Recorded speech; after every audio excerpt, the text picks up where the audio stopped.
يا مساء الخير او صباح الخير على حسب الوقت اللي يوصلكم في الفيديو. ازيكم حبايبي؟ عاملين ايه؟ رب تكونوا بخير. رجعنا مع بعض بوصفة جديدة وفيديو جديد، وزي ما انتم شايفين كده هنعمل مع بعضين النهاردة شوية مسقعة بالبطاطس، بس حاجة كده عسل. مسقعة بالبطاطس يا ايمان؟ انا ابني بصراحة بيحب قوي قوي المسقعة بالبطاطس، وانا بحبها وكل البيت عندنا بنحبها. هنعمل النهاردة مع بعض شوية مسقعة بالبطاطس، بس حاجة كده عسل. عايزة اقول لكم المسقعة دي أكلة مصرية أصيلة وكمان شعبية ومشهورة قوي قوي. المسقعة المصرية حاجة كده عسل. لو تاخدي بالك كده البتنجان دايب دوب، ملفوفة كده في بعضيها، ما فيهاش صلصة كتير وحاجات كتير. وعايزة اقولك هنعملها مع بعض بنص كوباية من الزيت بس، مش هتاخد معاكي زيت كتير. ولو عايزة تعمليها في الفرن هقولك ازاي تعمليها في الفرن. هنعملها بطريقة سهلة جدا وبسيطة وتكات مختلفة شوية على طريقة إيمان. هعملك المسقعة النهاردة على طريقتي أنا، وأوعدك لو جربتيها بنفس الطريقة مع شوية السلطة والعيش البلدي ده، ربنا يبارك الأكلة طعمها بجد رهيب. أحب أرحب بكل الناس اللي دخلت عندي جديد، بقول لهم شرفتوني ونورتوني وحشتيني جدا جدا يا مساجدة. وألف شكر على كومنتاتك وكلامك الجميل. ولو عجبك الفيديو بتاع النهاردة يلا بينا نشوف مع بعض مكوناتنا وطريقة التحضير والكمية اللي تحبي تعمليها. طبعا دي ترجع لك. انا هنا عندي 3 حبايات من البتنجان، غسلاهم طبعا منضفاهم بالشكل ده. يفضل ان طبعا كلنا عارفين ان البتنجان بنغسله قبل التقطيع عشان ما يشربش معاكي ميه. وازاي هقولك طريقة النهاردة ما تشربش معاكي زيت، وعن تجربة اقل من نص كوباية زيت كمان. طبعا انا زي ما قلت لكم بغسلهم الاول وما بقشرهمش، لان القشرة دي فيها فوائد كتيرة جدا. خلاص غسلتهم زي ما انتم شايفين بالمية، وبدأت ان انا اقطعهم الى حلقات زي ما تحبي. عايزة تعمليهم مكعبات، حلقات مدورة، زي ما تحبي. بس انا بصراحة بحب قوي تقطيعة البتنجانة دي بتبقى بالشكل ده. انا بحبها بحيث ان هو البتنجانة كل ما تكبر الدايرة بتاعتها مش عايزاها تتقطع معايا وتتفروك، فعشان كده بقطعها التقطيعة اللي انا شايفاها مناسبة ليا انا. كل واحد يقطع الحاجة او يعمل الحاجة اللي هو بيحبها. بنشيل طبعا الحتة اللي من فوق دي بتبقى ناشفة شوية، ويا سلام بقى لو خدتيها كده اكلتيها بتبقى طعمها حلو. بصي بقى عايزة اقولك، وطبعا البتنجان فيه حديد معروف كلنا، يعني البتنجان الناس كلها عارفة ان البتنجان فيه حديد. خديلك كده حتة وانتي بتقطعي زي الفل. وبعد كده قطعتي كده زي ما انتوا شايفين. عايزة تعمليها دواير زي ما قلتلك اعمليها، عايزة تقطعيها مكعبات زي ما تحبي. خلاص هنخلص تقطيع البتنجان بتاعنا، وبعدين نشوف بقى التكة اللي هي ما تاخدش معانا زيت خالص هقولك عليها. وصدقيني بأمانة انا من زمان واحنا بنعمل الطريقة دي. خلاص طبعا البتنجان زي ما قلت لكم احنا غسلناه الاول وبعدين بنقطعه. بعدين بقى بجيب شوية ملح كده حلوين برش عليه. زي ما قلت لكم البتنجان ما يتغسلش بعد التقطيع، لو غسلتيه بعد التقطيع هيشرب معاكي مية كتير ويبقى وحش. ميزة الملح ده بقى لما احنا بنعمله بينزل كل العصارة والمية اللي في البتنجان وما يخليهوش يشرب معاكي زيت. وفي نفس الوقت مش بنسيبه فترات طويلة عشان البتنجان ما ينشفش مننا ويتجلد أثناء القلي.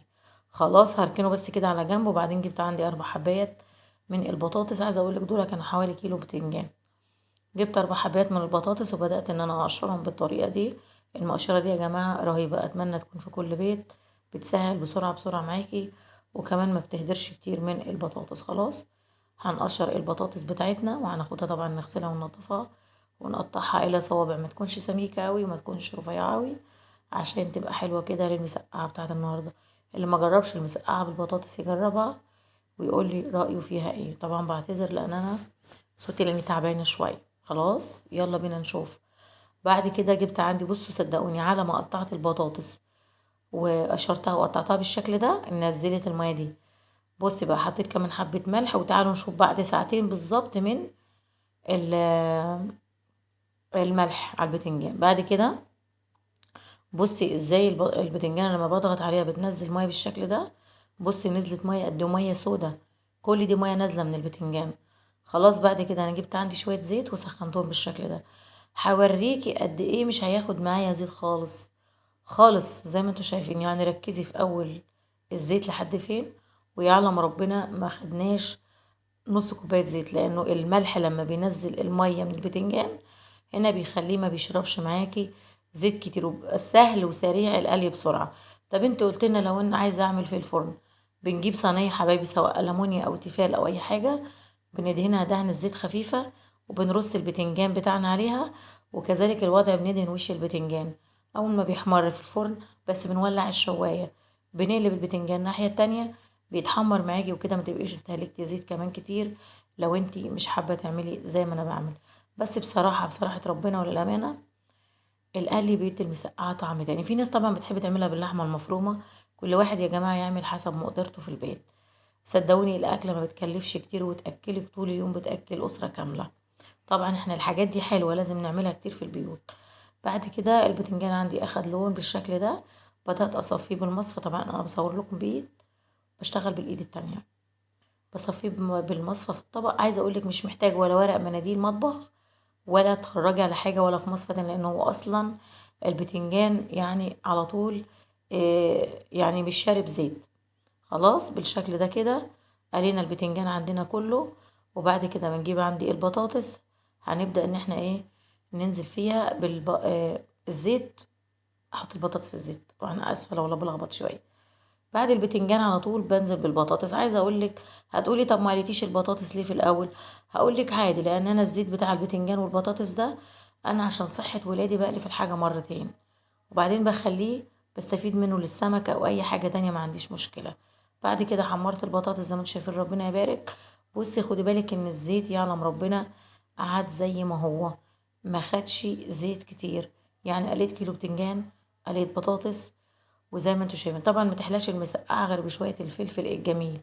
جبت عندي كده كام فلفله طبعا غسلاهم منضفاهم حلو قوي، وبضغط عليهم بالشكل ده بحيث ان انا اخرج الهواء من الفلفله علشان ما تضربش معايا في الزيت وتبهدل لي الدنيا. بيبقى مغسول ومتنشف حلو جدا. فلفل بقى حراق على فلفل رومي على فلفل حشو، انا بحب قوي الفلفل في البتنجان برضو بحمره بالشكل ده.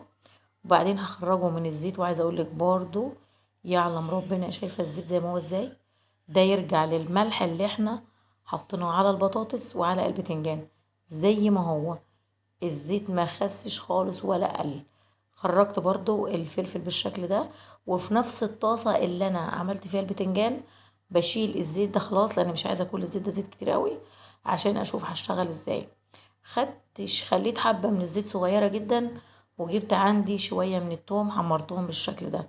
طبعا في ناس بتعملها ببصل، كل واحد يعمل الأكلة اللي بيحبها واللي بيحب ياكلها. انا عن نفسي احنا متعودين على المسقعه بنعملها بالثوم، ما بنعملهاش بالبصل. لو انت حابه حمري بصلايه صغنطوطه وحطيها، وبعدين حطي معاها فص ثوم، هتديكي طعم رهيب طبعا. خلاص طبعا انا بعتذر لانه حته تحميره التومه لما جيت طشيت عليها للامانه ما جاتش، بس عادي يعني. هنا انا كنت محضره يجي حوالي نص كيلو من الطماطم، ضرباه طبعا بالخلاط ومخلياه زي كده، وبعدين بحط على البوتاجاز ويبدأ يتسبك، وبعدين بنرجع مع بعض تاني. بص حبايبي خلاص كده طبعا بعد ما سبكت الطماطم ما بضيفش حاجات كتير، لان انا كنت حاطه ملح على البتنجان، ملح على البطاطس، حطيت ملح على الثوم. فلو احتجت يعني بس بحط معلقه من الشطه عشان يديني المسقعه لازم تبقى مشطشطه.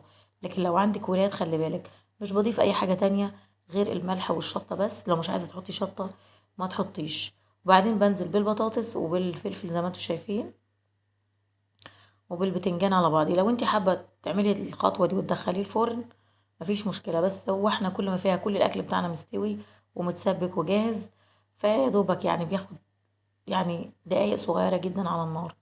بصوا البتنجان ربنا يبارك مفيش زيت، مش دبلان، مش ناشف زي الفل ازاي، لانه بجد بجد الخطوه دي حلوه جدا جدا، وكمان بتديني طعم حلو قوي للبتنجان. ربنا يبارك ما وسختش مواعين، هي نفس الطاسه واحده يعني، ما عملتش كركبة مواعين كتير. بصوا ملفوفة لف في بعضيها ازاي. لو حابة تديها شوية مية صغيرين عشان بس عايزين نغليها لمدة 3 دقايق بالظبط مع بعضيها، مش حابة عايزة تاكليها ملفوفة كده ببعضيها لف، برضو مفيش اي مشكلة. زي ما قلت لكم انا ما حطيتش اي حاجة خالص غير الملح والشطة، مش عايزة ازود اكتر من كده. بصي بقى الفلفل وجماله حاجة كده ريحتها فظيعة. 3 دقايق بالظبط على النار وبعدين هننزلها نشوف مع بعضينا. يا رب الفيديو بتاع النهارده يكون عجبكم ويكون نال اعجابكم. ومرة تانية الف الف شكر للكومنتات الحلوة بتكتبوها. شكرا لك يا مساجدة حبيبة قلبي على كلامك الجميل وعلى محبتك ليا. واحب اقول لك ربنا رزقني بشقة حلوة وزي الفل، وان شاء الله يا حبيبة قلبي انزلها لك هنا قريب. اشوفكم على خير، باي باي.